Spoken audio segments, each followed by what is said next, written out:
NASCAR Cup Championship is this weekend, and we're speaking with one of the contenders for the top prize. Plus, NBA viewership has been weak to start the season. The Browns GM had to answer some awkward questions about Deshaun Watson, and the PWHL rolled out its new jerseys. It's Friday, November 8th. I'm Owen Poindexter, and this is Front Office Sports Today.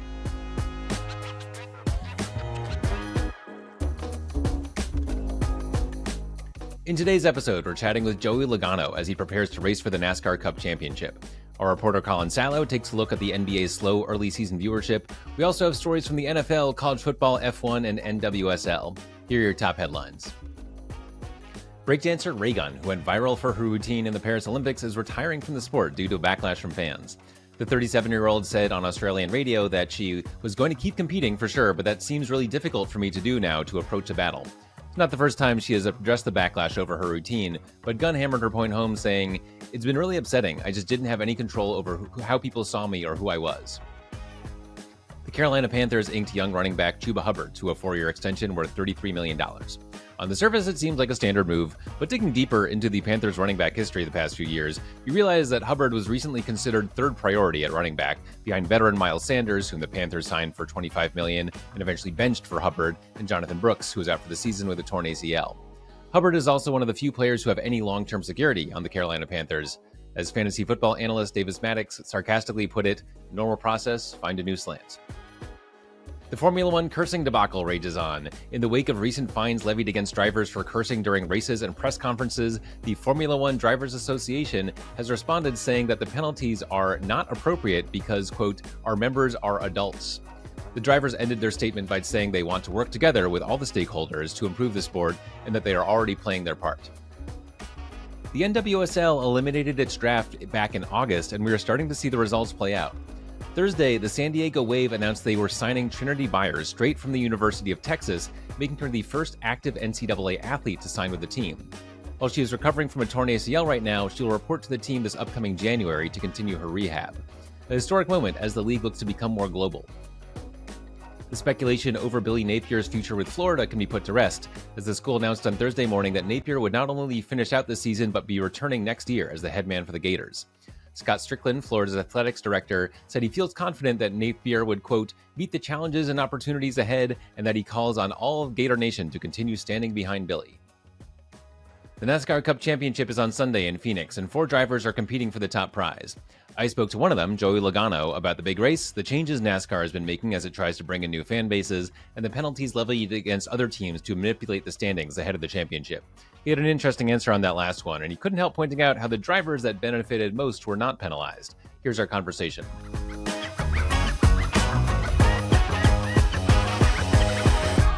I'm joined now by NASCAR driver Joey Logano. Welcome, Joey. Hey, what's happening? Hey, great to have you on. So on Sunday, you'll be racing for a 3rd championship, which would put you in pretty rarefied air. What would winning mean for you? It's kind of always hard to answer that question on exactly what it would mean. It obviously means a lot. To be able to race for a championship is a big deal, but winning it after doing that a couple times definitely is a much larger deal. So, yeah, we're excited about it. Yeah, and you race for arguably the biggest name in NASCAR and Roger Penske and maybe in U.S. racing generally. Is there added pressure on that team? I don't know if there's added pressure for that reason. I mean, we do go expecting to win. We show up to the racetrack. We feel like the most prepared and the most professional race team that we feel like we can possibly be. So, I've been racing here for 13 years now. And so I've enjoyed every second of it. It's one of the best parts about racing for Roger is that, that expectation of success is there.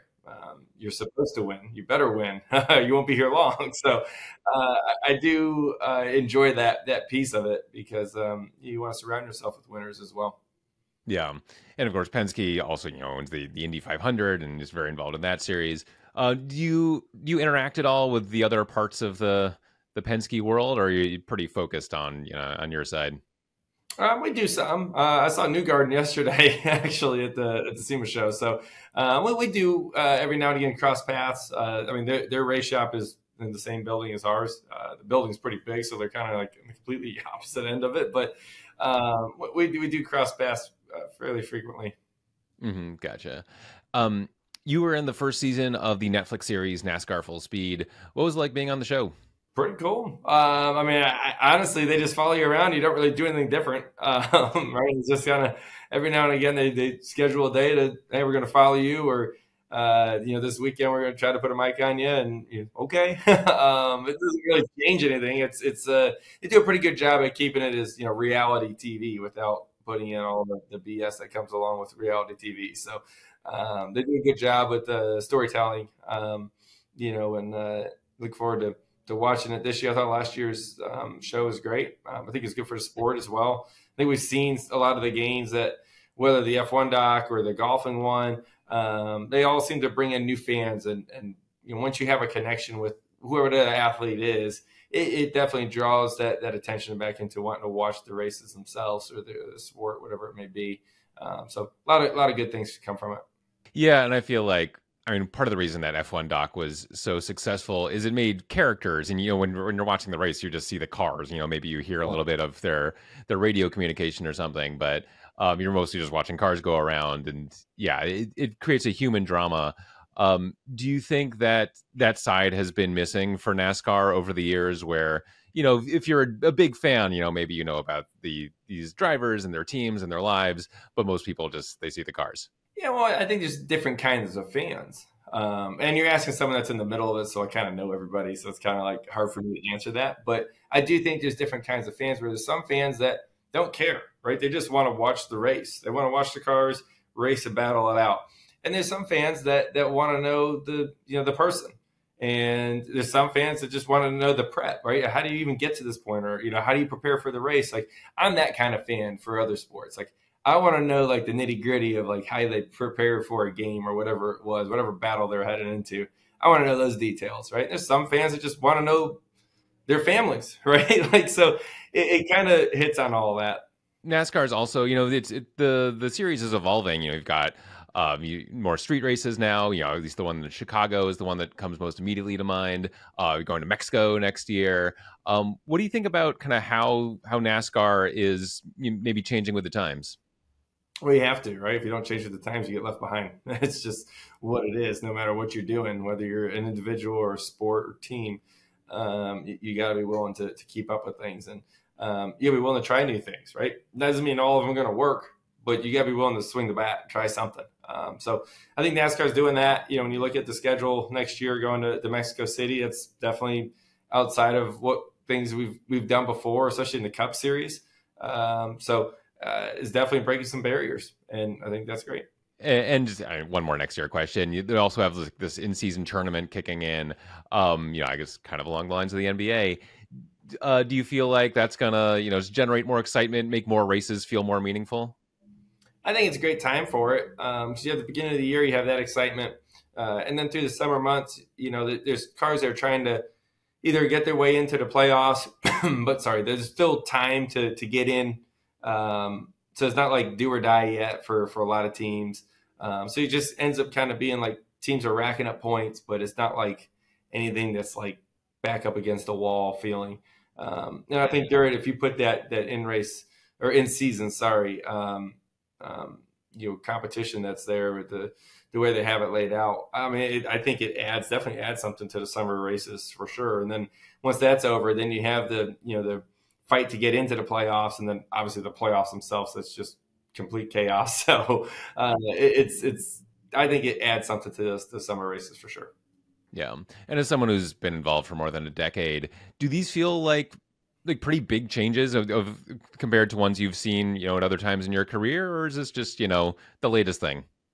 I think we've been changing a lot over the years. When you think about racing at the LA Coliseum, right? Didn't think that was possible. Didn't think it was possible to put dirt on it on Bristol and race on the dirt. The playoff format that we have, that was a big change. That was, 10 years ago or so now, though. But there's been some pretty big changes over the years, right? The next gen car, talk about a change. There's one of the biggest changes we've ever seen in our sport. Going to Mexico, I think is fine. Like, I don't think that's going to be something that we can't do. And we've proven, I think, as a sport that we can really take on a lot of different challenges as a group, all of us, and really put on a good race.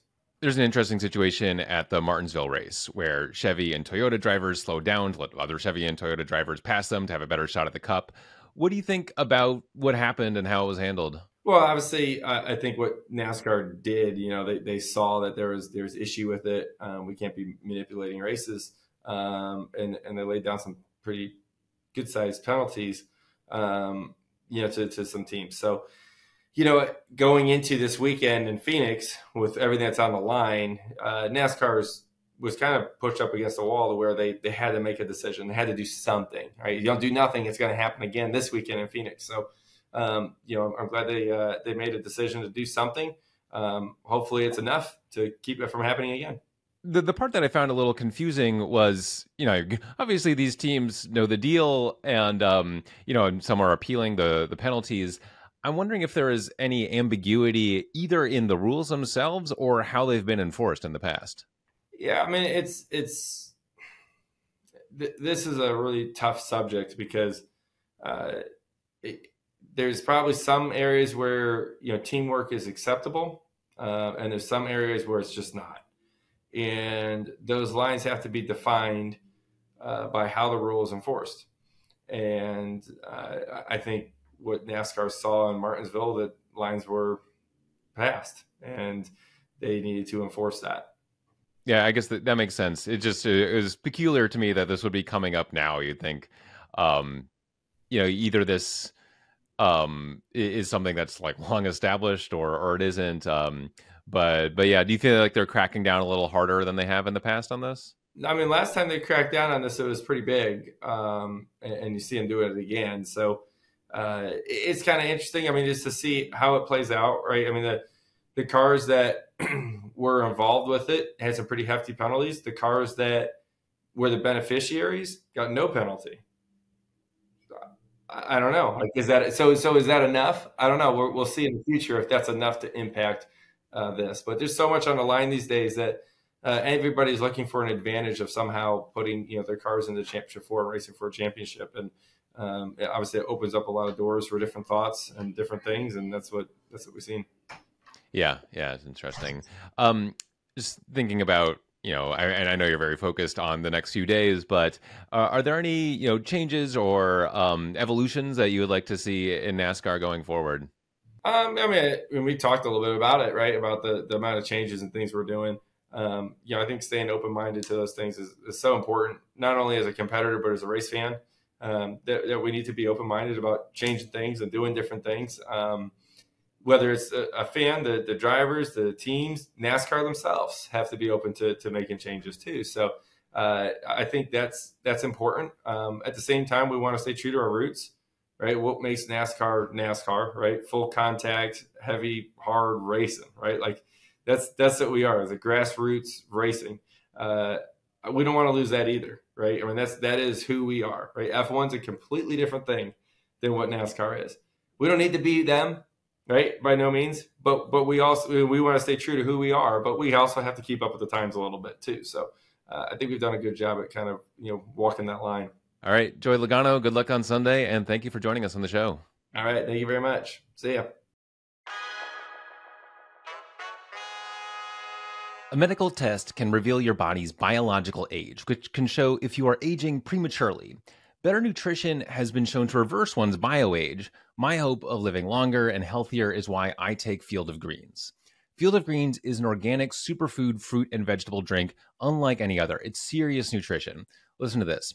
Field of Greens was approved for a university study that doctors believe may lower your body's biological age.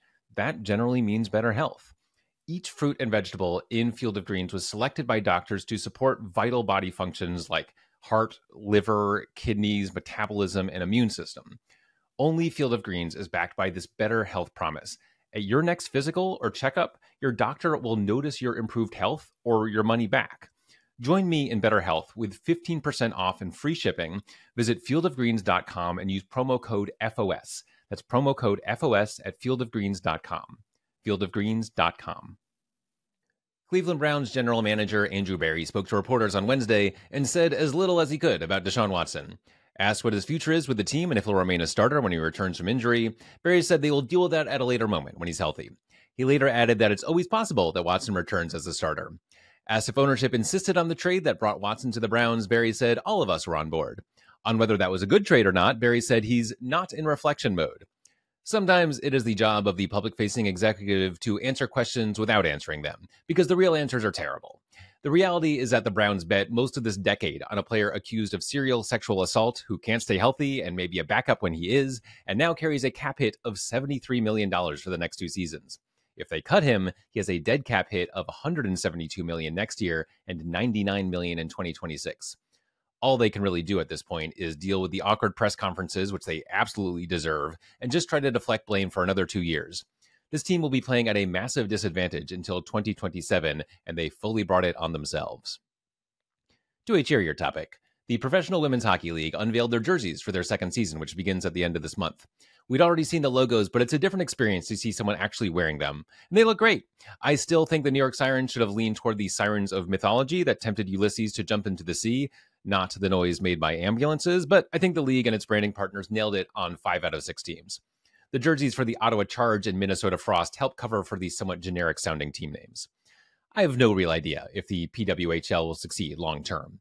There's a lot of goodwill behind the league. It showed plenty of early promise, but we're definitely still in the spend money to make money phase, and that might last a while.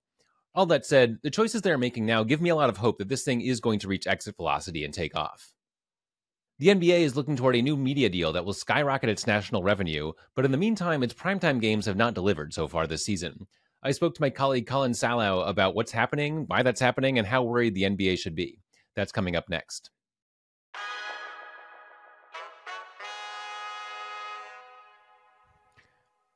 I'm joined now by front office sports reporter Colin Salao. Welcome, Colin.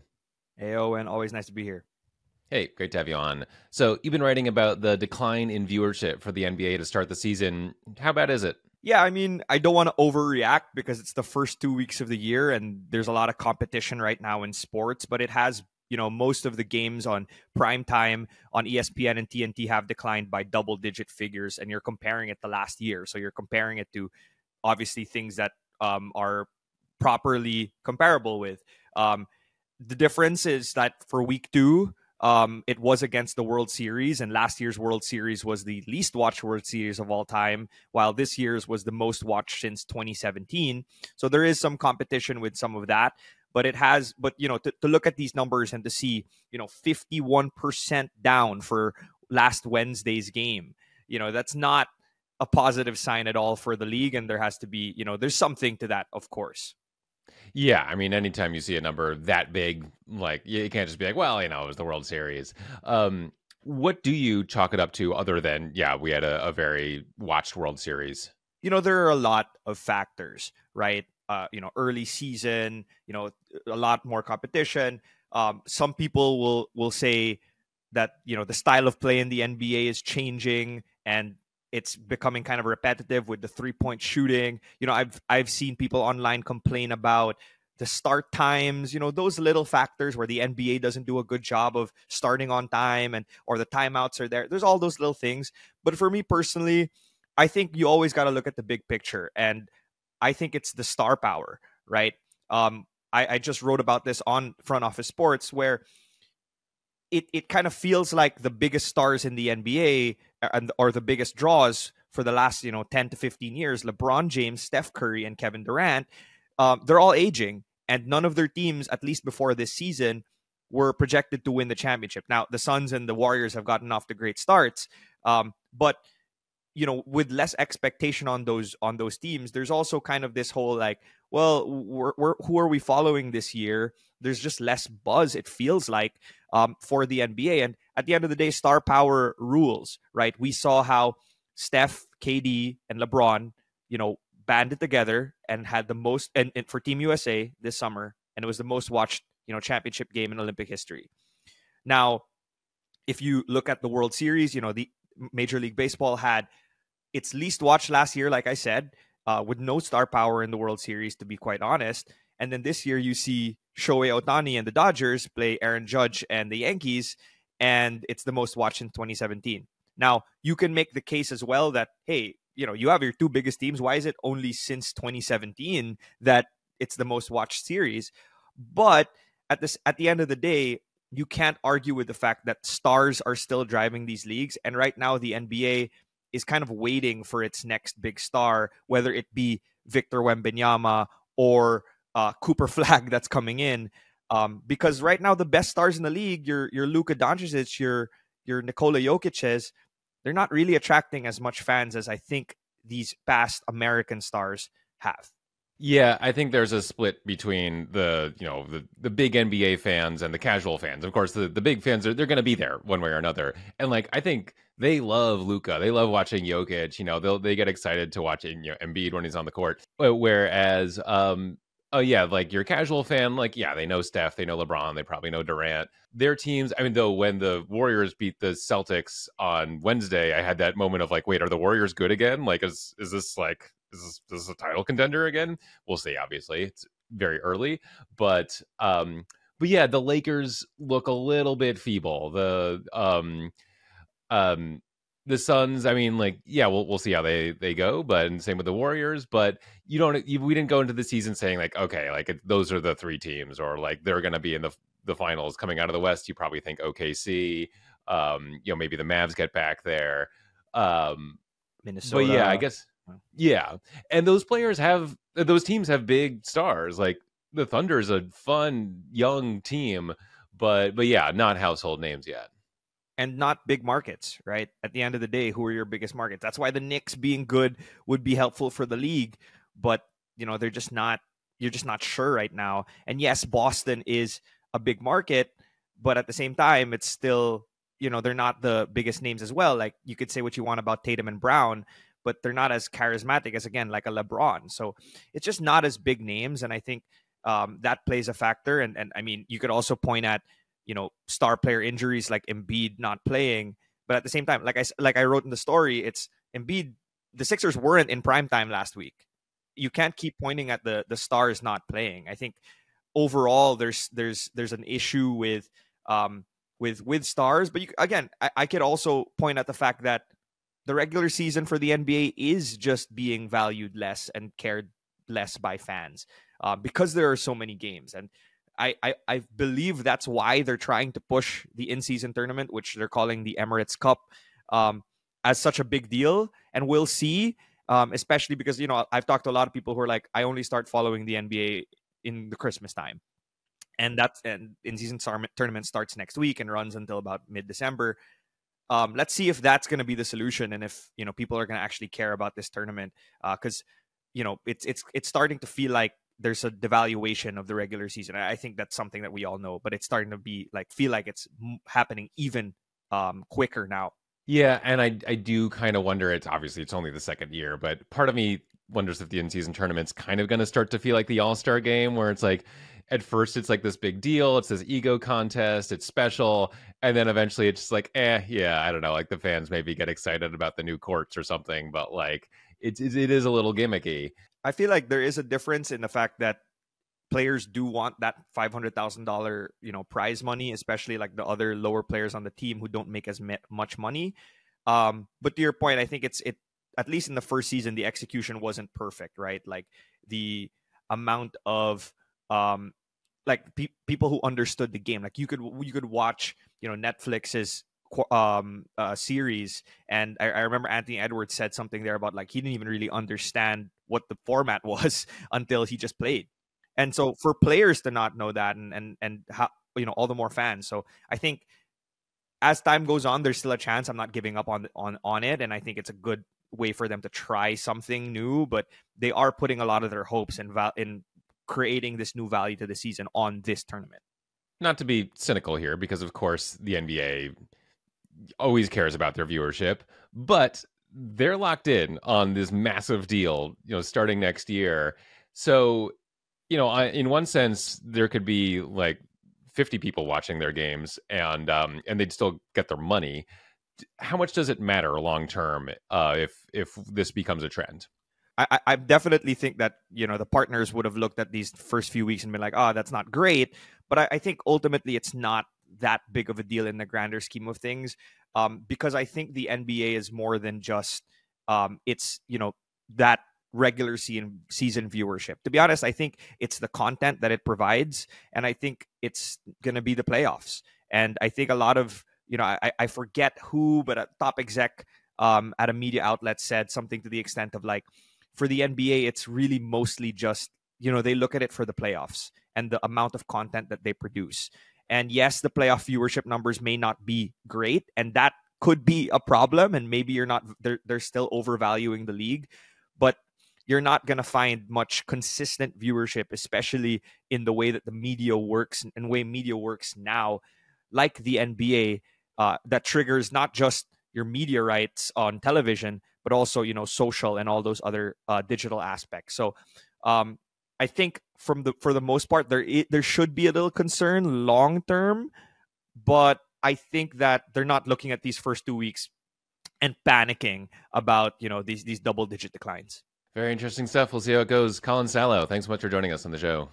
Always great to be here, Owen. Time now for Front Office Sports Tomorrow, where we look ahead to what's coming in the business of sports.